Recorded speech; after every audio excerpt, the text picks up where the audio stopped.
पद्मेश 24/7 के माध्यम से हम जिले भर की पल पल की ताज़ा तरीन खबरों का प्रसारण करते हैं और दूसरे दिन यूट्यूब के माध्यम से भी आपको खबरें दिखाई जाती है। लेकिन यूट्यूब में प्रतिदिन की पूरी खबरें नहीं होती, बल्कि चुनिंदा खबरें ही दिखाई जाती है। अगर आप जिले भर की संपूर्ण ताज़ा तरीन खबरें देखना चाहते हैं तो जल्द ही अपना पद्मेश डिजिटल सेटअप बॉक्स लगवाएं। सेटअप बॉक्स लगवाने के लिए संपर्क करें 07632240222 या फिर 8319969927। नगरीय निकाय और त्रिस्तरीय पंचायत चुनाव की तैयारी पूरी, अप्रैल माह में चुनाव की संभावना। शिवरात्रि के अवसर पर निकाली जाएगी शिव बारात, कोरोना को लेकर शांति समिति की बैठक में दिए गए निर्देश। शहर के कपड़ा व्यापारी पर प्राणघातक हमला करने के मामले में 5 लोगों पर मामला दर्ज। रेत के अवैध भंडारण के मामले में 3 लोगों पर 4,23,000 रुपए का किया गया जुर्माना। भाजपा द्वारा 3 बार के पार्षदों को टिकट नहीं दिए जाने की खबर बनी सुर्खी। पार्टी के वरिष्ठों ने कहा फैसला मंजूर है। खाली डिब्बों के साथ दौड़ी जबलपुर चांदाकोट ट्रेन पर दिखाई दिया कोविड-19 का प्रभाव। नगरीय निकाय चुनाव और त्रिस्तरीय पंचायत चुनावों के लिए स्थानीय निर्वाचन शाखा में मतदाता सूची प्रकाशन सहित अपने सभी काम पूरे कर लिए हैं। इंतजार बस इस बात का किया जा रहा है कि मध्य प्रदेश निर्वाचन आयोग के द्वारा चुनाव की तारीखों का ऐलान किया जाए। स्थानीय निर्वाचन शाखा के सहायक अधीक्षक के सोनवाने के अनुसार अप्रैल माह में नगरीय निकाय चुनाव करवाए जा सकते हैं। उसके बाद त्रिस्तरीय पंचायत चुनाव करवाए जाएंगे। बालाघाट नगर पालिका में 33 वार्ड है, इसमें 93 मतदान केंद्र हैं। अभी ये जो कोरोना को देखते हुए 14 मतदान केंद्र बढ़ाए गए हैं। निकल पहले 79 थे, 14 बड़े हैं। तो परसेंटेज अभी कोविड के दृष्टिकोण से बढ़ाए गए हैं। बाकी ऐसा यानी जो क्राइटेरिया है 1200 का वो रहता है, आगे भविष्य में वो कम भी हो सकता है। पूरे जिले में सिर्फ ये किया गया। पूरे जिले में तो अभी टोटल मतदान केंद्र नगर पालिका के 220 है टोटल जिले में नगर पालिकाओं में, और पंचायत में मतदान केंद्र 2145 है। अभी तो आयोग और शासन डिसाइड करेंगे कब करवाना है। संभावनाएं बन रही है कि अप्रैल में हो जाएंगे नगर पालिकाओं के। स्थानीय निर्वाचन शाखा के द्वारा वरिष्ठ स्तर से मिल रहे आदेश के अनुसार मतदाता सूची तैयार कर ली गई है, जिसमें जिले के 6 नगरीय निकायों में 1,63,000 मतदाता है। इसी तरह जिले के सभी 10 जनपद के कुल 722 ग्राम पंचायतों में मतदाताओं की संख्या 12,19,604 है। बीते वर्ष की तुलना में ग्रामीण क्षेत्रों में 22,872 मतदाताओं की संख्या बढ़ी है। नगरीय निकाय चुनाव के लिए बालाघाट नगर पालिका की बात करें तो कुल 76,030 मतदाता अपने मत का प्रयोग करेंगे। शहर के भीतर पूर्व में 79 मतदान केंद्र थे, जिनकी संख्या बढ़ाकर 93 कर दी गई है। कोरोना संक्रमण को ध्यान में रखते हुए 14 मतदान केंद्र। वहीं दूसरी ओर जिले भर में नगरीय निकाय चुनाव के लिए कुल 220 मतदान केंद्र बनाए जा रहे हैं। त्रिस्तरीय पंचायत चुनावों के लिए 722 पंचायतों में 2,145 मतदान केंद्र बनाए जाएंगे। ग्रामीण क्षेत्रों में, शहरी में नगर पालिका और क्षेत्रों में 6 नगर पालिकाएँ, इसमें तो 1,63,044 मतदाता 6 नगर पालिका में है। अब ऐसी पंचायतों में है 12,19,604 बड़े हैं। पंचायत में 22,872 मतदाता बड़े हैं, अंतर आ रहा है।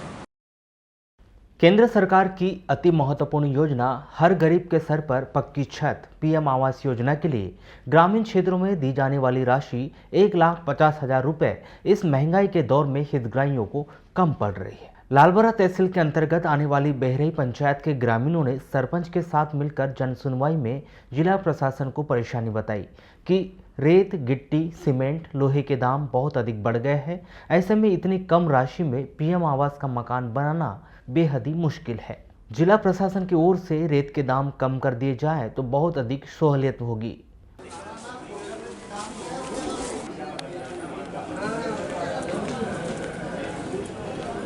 आज हम लोग माननीय कलेक्टर महोदय से मिलने के लिए जन सुनवाई में आए थे कि अभी प्रधानमंत्री नरेंद्र मोदी की महत्वाकांक्षी योजना प्रधानमंत्री आवास योजना से स्वीकृत हमारे ग्राम पंचायत बेहरी में 46 मकान स्वीकृत हुए हैं, परंतु जो रेत है और जो मटेरियल के रेट हैं वो बहुत ज़्यादा हैं और 1.5 लाख रुपए में मकान बनना नामुमकिन लगता है। अभी हमारे यहाँ वर्तमान में रेत 2,500 रुपये ट्राली आ रही है। तो कलेक्टर महोदय से यही मांग कर रहे हैं अपन की रॉयल्टी में कुछ सब्सिडी की जाए ताकि प्रधानमंत्री आवास वाले इनको मकान सस्ते दर पे बन जाए और वो कार्य पूर्ण हो जाए, ऐसी मांग करने के लिए आए। अच्छा, एक अभी फिलहाल में हमको 2500 रुपये में मिलती है। हमको सब्सिडी जैसे 1300 रुपये है तो उसको 800 रुपये किया जाए और वो ट्रैक्टर मालिक अपना भाड़ा ले, ऐसी हमारी मांग है। हम रॉयल्टी फ्री भी करना नहीं चाहते। जबलपुर चांदापुर ट्रेन को 8 मार्च को आखिरकार वीडियो कॉन्फ्रेंसिंग के माध्यम से रेल मंत्री पीयूष गोयल ने हरी झंडी दिखाई दी। यह ट्रेन जबलपुर से होते हुए नैनपुर के रास्ते करीब 10:10 पर बालाघाट पहुंची। इस दौरान पूर्व की तरह ही भाजपा कार्यकर्ता व पदाधिकारियों ने ट्रेन का गर्मजोशी से स्वागत किया। जबलपुर चांदापुर ट्रेन में चेन्नई गया एक्सप्रेस रीवा इतवारी ट्रेन की तरह भीड़ दिखाई नहीं दी। अधिकांश बोगी में 1 या 2 यात्री बैठे हुए थे। इसकी मुख्य वजह यही मानी जा रही है कि शायद महाराष्ट्र में कोरोना का संक्रमण एक बार फिर तेजी से फैल रहा है, जिस कारण लोग महाराष्ट्र राज्य की यात्रा नहीं करना चाह रहे हैं। जानकारी के अनुसार यह ट्रेन जबलपुर से चांदापोट से जबलपुर के बीच सप्ताह में 3 दिन चलेगी। जबलपुर चांदापोट ट्रेन नियमित रूप से सप्ताह में 3 दिन मंगलवार, गुरुवार एवं शुक्रवार को चलेगी। 11 मार्च से ट्रेन क्रमांक 02274 जबलपुर चांदापुर ट्रेन जबलपुर स्टेशन से प्रातः 5:15 में रवाना होगी। 5:23 में मदन महल, 5:35 पर कचपुरा, प्रातः 8:10 पर नैनपुर, प्रातः 9:35 पर बालाघाट, प्रातः 10:15 पर गोंदिया एवं दोपहर 1:15 पर चांदापोट पहुंचेगी। ट्रेन क्रमांक 02273 चांदापोट से दोपहर 2:50 में रवाना होगी और शाम 6:15 पर गोंदिया, शाम 7:10 पर बालाघाट, रात्रि 8:30 में नैनपुर, रात्रि 10:55 पर कचपुरा, रात्रि 11:08 में मदन महल एवं रात्रि 11:25 पर जबलपुर पहुंचेगी। मध्य प्रदेश खनिज अधिनियम का उल्लंघन कर रेत का अवैध भंडारण और परिवहन करने के मामले में कलेक्टर दीपक आर्य ने लांजी तहसील के ग्राम सिंगोला के 2 और तिरोड़ी तहसील के ग्राम बोनकट्टा के एक व्यक्ति पर कुल 4,23,750 रुपए का जुर्माना लगाया है।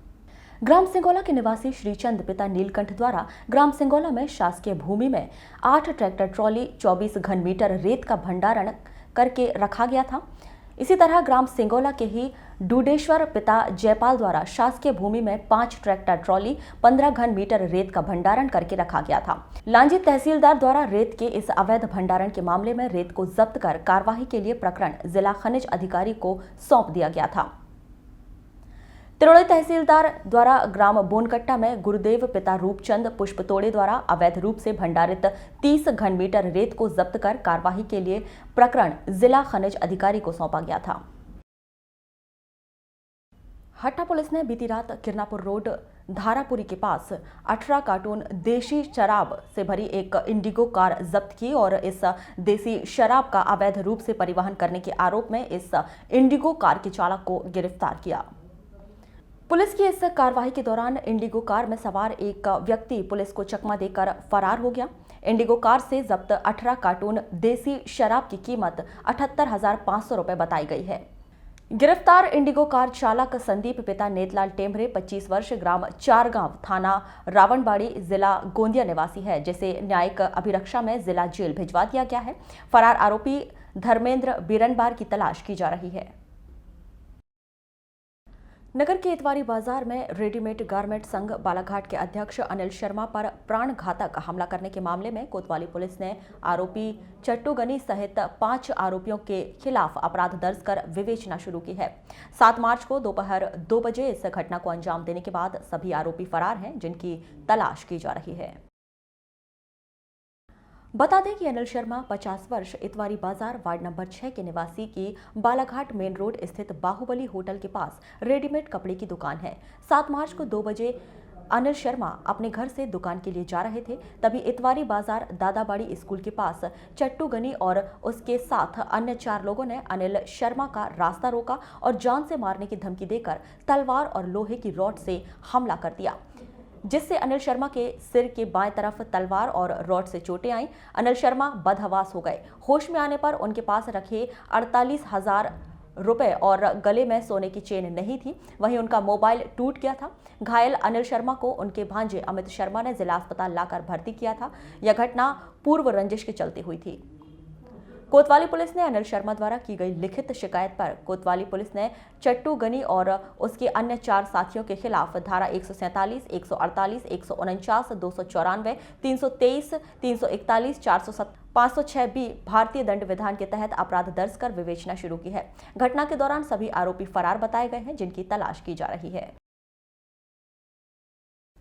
लालबर्रा जनपद पंचायत कार्यालय लालबर्रा के सभा कक्ष में 9 मार्च को 1 दिवसीय सीएम हेल्पलाइन शिकायत निवारण शिविर का आयोजन किया गया, जिसमें शिकायतकर्ताओं द्वारा विभिन्न समस्याओं को लेकर सीएम हेल्पलाइन में की गई शिकायतों का निराकरण करने का प्रयास किया गया।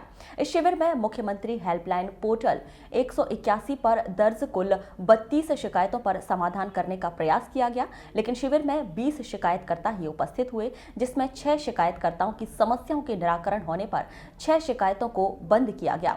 वहीं 14 शिकायतकर्ताओं की शिकायतों का निराकरण नहीं हो पाया।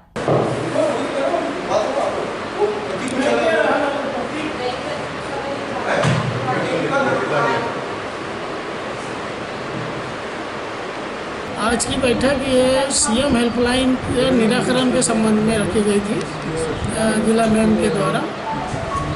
इसमें L1 से लेकर के L4 तक की सीएम हेल्पलाइन है और BC, ASC, PC और WIP की शिकायत जो होती है उनकी सब शिकायतों का निराकरण करने आज यहाँ शिविर रखा गया, 1 दिवसीय शिविर रखा गया था और शिविर में वैसे सफलता प्राप्त हुई है। 32 शिकायतों पर चर्चा हुई, जिसमें 20 शिकायतकर्ता जो थे वे लोग आए, 12 अनुपस्थित रहे, जिसमें 6 शिकायत संतुष्टपूर्वक शिकायतकर्ताओं ने बंद कर दी।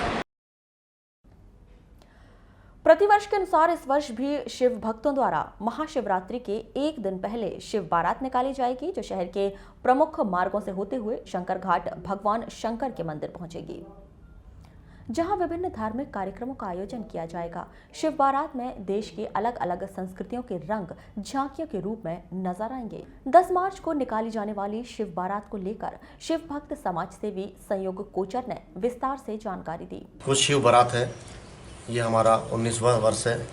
हम सब मिलकर साथ में करते हैं ये काम। बहुत सारी जगह से छोटे छोटे रूप में बारात निकलती है और एक हम सब लोग शामिल होते हैं फिर हनुमान चौक में। एक बारात जो मेन है वो शिव मंदिर पुराना श्री राम मंदिर जैसे निकलती, जहाँ पर पालकी में भोलेनाथ जी रहते हैं, और एक बारात निकलती नवेगांव मंदिर से। वो उसका पूरा नेतृत्व कई सालों से विजय कोठारी और डाली दमाया जी, हिनू, शिव, गगन, योगेश, आनंद, सभी लोग, मतलब एक बहुत बड़ी टीम है मजदूर महासंघ की। और ये भी बताना चाहता हूँ कि मजदूर महासंघ मतलब 1 दिन की पूरी तनख्वाह बेचारे अपनी उन लोग, यानी मना करने के बाद भी वो 1 दिन की तनख्वाह पूरी अपनी उसमें लगाते हैं उस भंडारे में। ये उनके मन के भाव है। और इस बार बहुत छोटे रूप में माहौल को देख के करना चाह रहे हैं हम लोग सब लोग, और सरकार के नियम का सारा पालन करना चाहते हैं। सभी लोग मास्क लगा कर आएँ, और जिन्हें सर्दी, खांसी, जुकाम, बुखार, जरा भी तबीयत में थोड़ा सा ऊंच नीच हो वो ना आए प्लीज़, कृपया, जिससे किसी को तकलीफ़ ना हो। ये धर्म का कार्यक्रम है, धर्म जागरण का कार्यक्रम है। धर्म के लिए अगर कार्यक्रम कर रहे हैं तो ये सोच के कर रहे हैं कि बालाघाट में हमारे प्रदेश में, हमारे भारतवर्ष में कोरोना नाम का ये कीटाणु मरे, भागे यहाँ से, और हम सब मस्ती से जिए।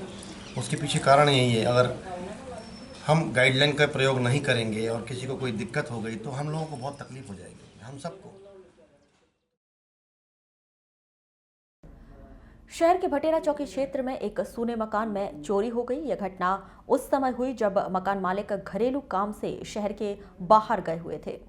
जानकारी के अनुसार मकान मालिक रफीक खान कटंगी में वन विभाग में पदस्थ हैं, जो पत्नी के साथ में रहते थे।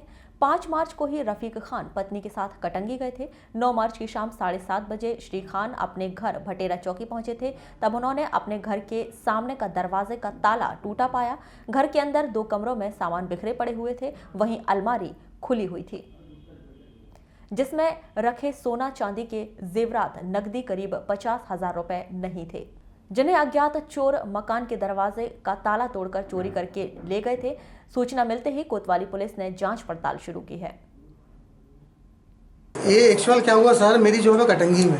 मैं सर 5 तारीख को जो है यहाँ से अपनी जॉब के लिए मैं और मेरी श्रीमती दोनों चले गए थे। हमने पूरा सर घर अच्छे तरीके से बंद करा और हम लोग सर चले गए कटंगी।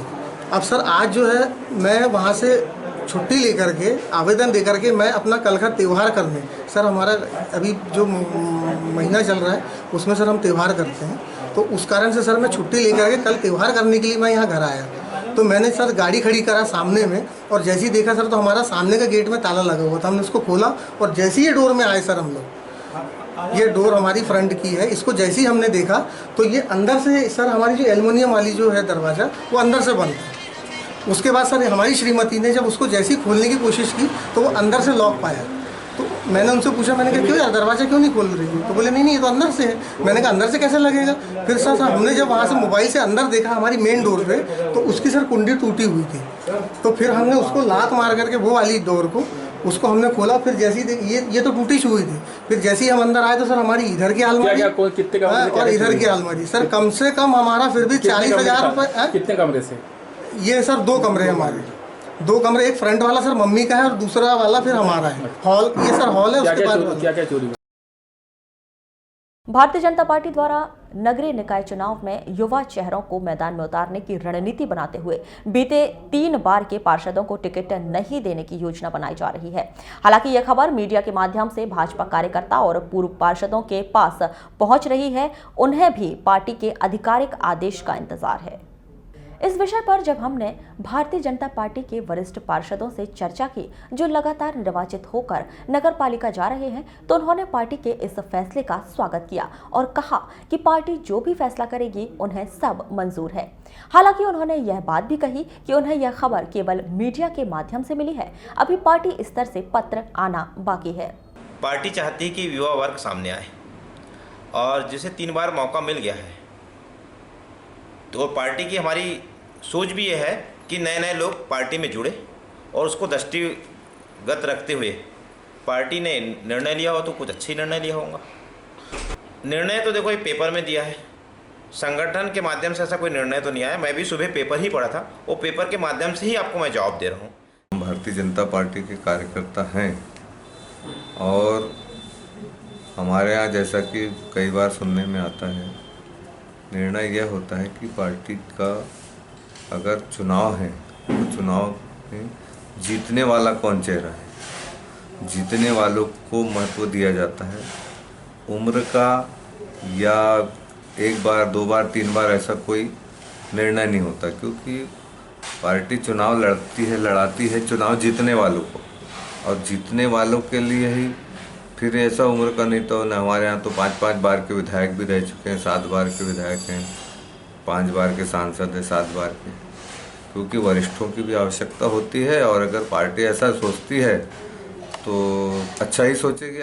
भारतीय जनता पार्टी के पूर्व जिला अध्यक्ष रमेश रंगलानी बताते हैं कि पार्टी में पूर्व से ही यह चल रहा है कि युवाओं को मौका दिया जाए। इसी तर्ज पर मंडल अध्यक्ष, जिला अध्यक्ष की भी आयु सीमा निर्धारित की गई है। इसे देखते हुए 3 बार के विजेता पार्षदों को शायद इस बार मौका न दिया जाए। पार्टी इस तरह का फैसला ले सकती है। जैसा कि सबको विदित है कि भारतीय जनता पार्टी युवाओं पर फोकस कर रही है। आपने देखा होगा संगठन में भी भारतीय जनता पार्टी ने जो अपने मंडल अध्यक्ष बनाए लगभग 30 से 35 वर्ष के हैं, और इसी प्रकार से 40, 45, 50 के अंदर जिलाध्यक्ष बने हैं।